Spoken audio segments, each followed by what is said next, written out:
including a police officer, were killed when a gunman opened fire at a Manhattan office in New York City.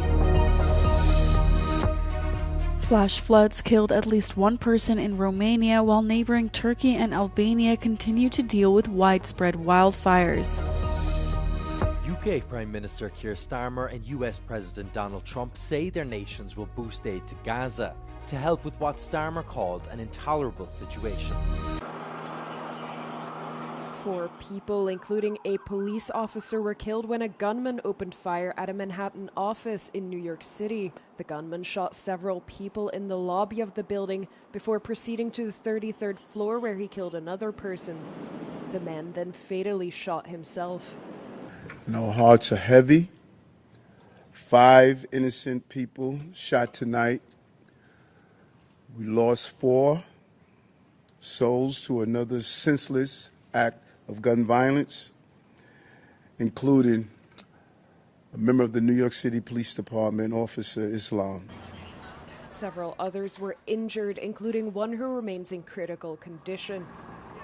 The gunman was identified as a man from Las Vegas who traveled cross-country to New York City. An investigation into his motive and why he chose that specific location is underway.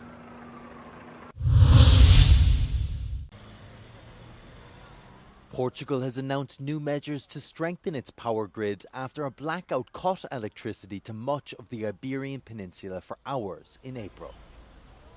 The new plan includes €137 million worth of investments in grid upgrades, increasing the number of power stations, and stronger protection for key infrastructure. Podemos e devemos retirar lições de eventos como este. E é o que fizemos e estamos a fazer. Não para garantir que não se voltarão a repetir, porque essa é uma promessa que ninguém pode fazer. Mas para assegurar que, se tal acontecer, estaremos ainda mais bem preparados e seremos ainda mais capazes. The April blackout began around midday in Spain and Portugal and lasted through nightfall. It disrupted businesses, public transport, phone networks, the internet, and other infrastructure.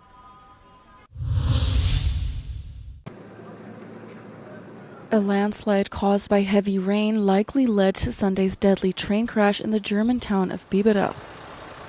A preliminary police investigation showed that the train derailed and rode into a mass of earth that collapsed onto the tracks. 3 people were killed, including the driver and a rail company employee, and about 50 people were injured in the crash, 25 of whom seriously, according to regional authorities. 10 people were flown by helicopter to the university hospital in Ulm for treatment. The region of Baden-Württemberg was hit by heavy storms earlier in the evening before the crash. Rescuers with dogs searched the train for any missing passengers who were potentially stuck under the derailed carriages, local media reported, adding that search efforts continued through the night. As of Monday morning, no further survivors or dead bodies had been found in the search.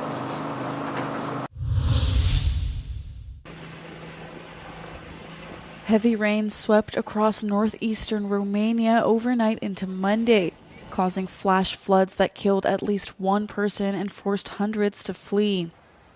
Several villages and small towns were affected as one of the rivers in northern Romania had its highest flow in the last 5 decades, according to a local official.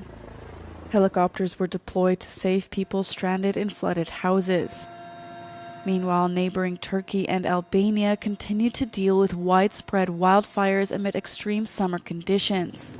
Blazes erupted near Bursa, Turkey's 4th largest city, over the weekend. A wildfire to the northeast of the city had been largely extinguished, but another to the south continued to burn, although its intensity had been significantly reduced, according to the foreign minister.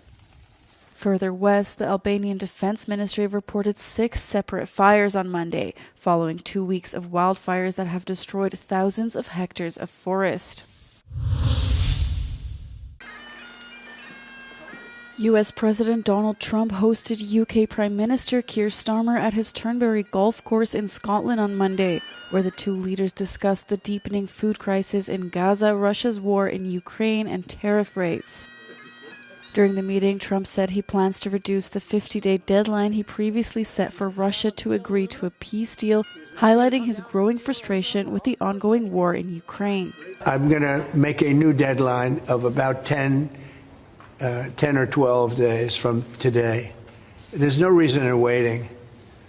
There's no reason in waiting. It's 50 days. I want to be generous, but we just don't see any progress being made. Starmer and Trump also called on Israel to immediately facilitate the entry of more food aid into Gaza as the Palestinian population there faces starvation. Trump said Israeli Prime Minister Benjamin Netanyahu's government bears responsibility for delivering the aid the U.S. vowed to provide. We're giving money and things. He's got to sort of like run it. Well, I want them to make sure they get the food. I want to make sure they get the food, every ounce of food. I think you want the same absolutely. thing. It's absolutely. Because that food isn't being delivered, or at least all of it. Starmer was more forceful in his stance, saying that people in Britain are revolted at seeing what he called a desperate situation in Gaza. Gaza is absolutely. Palestinians in Gaza say aid delivered over the weekend is not enough and hasn't reached the population of over 2 million. Israeli Prime Minister Benjamin Netanyahu said minimal aid would be allowed to enter Gaza after images of starvation drew international criticism.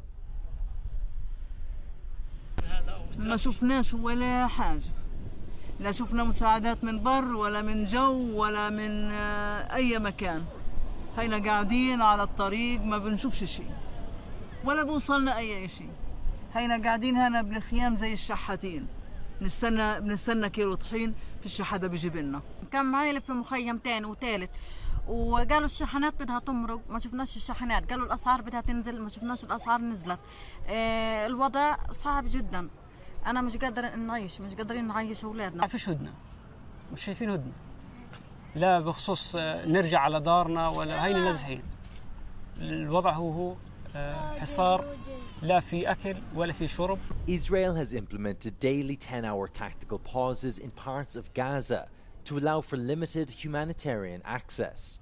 However, the UN said the measures would remain insufficient, and the World Food Programme has called for reliable corridors and consistent access to deliver aid at scale. Thailand and Cambodia have agreed to an immediate and unconditional ceasefire, according to the Malaysian Prime Minister. The news comes as clashes entered a fifth day, which has left hundreds of thousands of people displaced.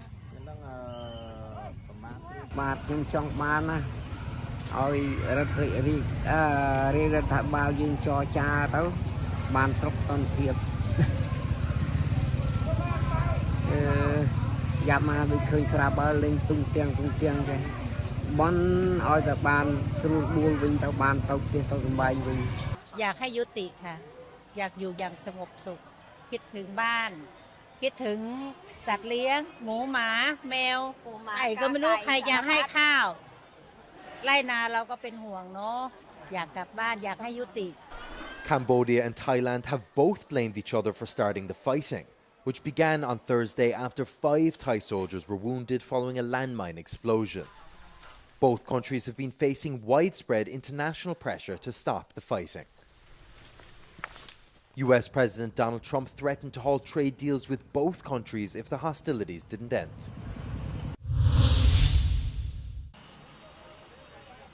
Former Colombian President Alvaro Uribe has been convicted of witness tampering and bribery. The ruling marks a dramatic fall for one of the country's most influential political figures. Prosecutors said Uribe tried to manipulate witnesses who linked him to right-wing paramilitary groups. The trial lasted 6 months. Uribe could face up to 12 years in prison. His sentence will be announced at a later hearing, but he is expected to appeal.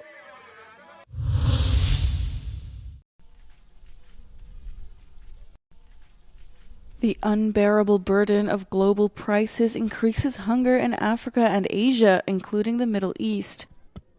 According to State of Food Security and Nutrition in the World Survey, the so-called SOFI Report 2025, trade tensions, conflicts, and climate change are the main causes of the world's food inflation. So still, the situation is quite alarming, especially in Africa and especially in the Middle East. I would say those are the two areas where we're seeing the numbers continue to increase. So it's a mixture between the conflicts, I would say some of the disruption or shocks because of economic or trade tensions, and also the climate shocks.